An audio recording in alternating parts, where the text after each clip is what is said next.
আল্লাহ ছাড়া তোমাকে আর কেউ সাহায্য করার অধিকার নাই, ক্ষমতা নাই। সাহায্যের মালিক কে? আল্লাহ। আল্লাহ। গোলামি কার জন্য নিবেদিত হবে? আল্লাহর জন্য নিবেদিত। আমার মায়েরা, প্রতিটা সিজদায় গিয়ে মানুষ যখন সুবহান রাব্বিয়াল আলা পড়ে, সিজদার মাধ্যমে তার কপাল এবং নাক মাটিতে যখন মিশিয়ে দিয়া নিজেকে প্রমাণ করে, আল্লাহ তোমার সামনে আমার কোনো অস্তিত্ব নাই, তোমার সামনে আমার কোনো বরত্ব নাই, আমি একেবারেই নাখান্দা গোলাম, আমার একেবারেই আমি তুচ্ছ, তোমার কাছে আমি সাহায্য চাই। আল্লাহ পাক রব্বুল আলামিন বড় খুশি হন। সিজদায় গিয়ে বান্দা যা কিছু চায় বিল ইখলাস, চোখের পানি ফেলে আল্লাহর কাছে যখন চায়, আল্লাহ পাক রব্বুল আলামিন বলেন সেই বান্দা আমার নিকটবর্তী হয়ে যায়।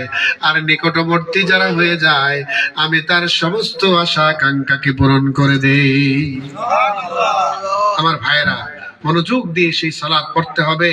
সেটাকে আমি একা পড়বো না আমার বিবি পড়বে না আমার ছেলে মেয়েরা পড়বে না?